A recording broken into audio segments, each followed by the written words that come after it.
Yo, what's going on, you guys? Welcome back to a brand new video. So it's been a while since we actually uploaded our last video. We haven't really had too much to do at the moment, and we've been pretty busy. But so I actually just picked up the GFB Diverter Valve Plus for the F10. As you guys can see. So I just lifted up the car right now to see where exactly the actual diverter valve is. Because from the videos I've seen and the forums that I've read, this is extremely hard and almost impossible without a lift. So I actually lifted it as much as I could with my jack and jack stands. So it's a good amount of space under the car. So we're going to attempt to do this. I don't think I'll be able to film a lot under the car because it is pretty dark under there. But I will be showing you guys everything that I take off and everything you need to do in order to be able to replace the diverter valve with this upgraded one. As you guys can see, I got all this stuff right here. I got more tools over there, but we're gonna go ahead and tackle this on right now. I'm not too sure if you guys can see good, but basically this is under the F10.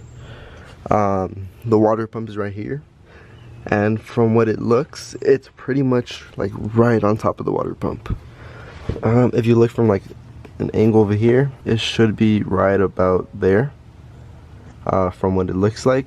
But right now I'm gonna go ahead and take off these two right here and these two right here to free up a little bit of space, and then I'm most likely gonna take off the three water pump bolts, and then we'll go from there and we'll see what else it is we have to do. But yeah, I'll let you guys know what we do. I use a 9/16 socket to get these out that I showed you guys before, and then I use a 10mm socket for the three water pump bolts, which it's out now. As you guys can see, it's going to be one right here, and then one on top, and then there's going to be two hoses. You just loosen the hose clamps with the flathead, and then you can get those out, and then the connectors right here. I couldn't get the water pump out from the bottom, so what I had to do is take off this whole top piece, which is this one right here, and then I took off the fan, and the water pump came straight out from the top over here, which was a lot easier than trying to finesse it out from the bottom, and it took like an extra 5 minutes for that. Basically there's one bolt here, one bolt here, same bolts on the other side, two bolts here, two bolts there, and there's one bolt right here. I see that the diverter valve is actually right there, and the three bolts are right there. So I'm gonna try to take that off right now. Hopefully it's not too hard. Yeah, I'll keep you guys updated and see what exactly I used and if it was hard or not. So yeah, let's go ahead and do that real quick. Alright guys, I finally got the diverter valve out.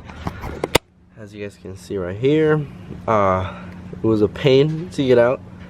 I will tell you guys though, 100%, if you have one of these, if you guys have one of these with the actual hex being about like this long, it'll make your life so much easier for that top bolt. 100%, which would be, I believe, this bolt right here. 100% guys, make sure you pick that up. If I find some on Amazon, I'll go ahead and leave them in the description below. Now I'm gonna go ahead and try to put it back in the car. Hopefully I'm not here all day. I think most people were quoting around like 6 to 8 hours that took them. I think I've been here out for like 2 hours so far, so hopefully it doesn't take more than at least 2 hours to put it back on. And then yeah, I'll keep you guys updated with everything that I do, and then I'll pick up the camera again once I put it back on. And yeah.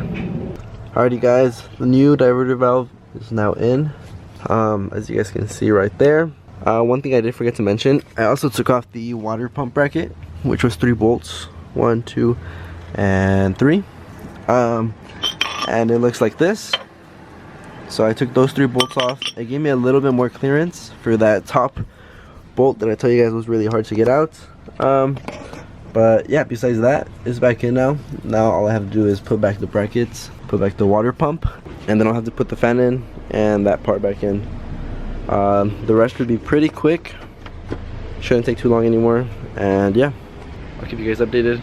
I'll let you guys know when I'm done, and then we can see if there's any sound difference, or take it off for a drive and see how it feels. Alright guys, we got everything back on the car already. I did forget to connect the diverter valve, so we have to lift it up again and kind of finesse our way in there and connect it. But everything's back on now. I'm gonna go ahead and go for a little test drive and see if there's any difference at all. If there's not, I'm gonna sue the company, and yeah. So I can't really tell if there's a noticeable difference.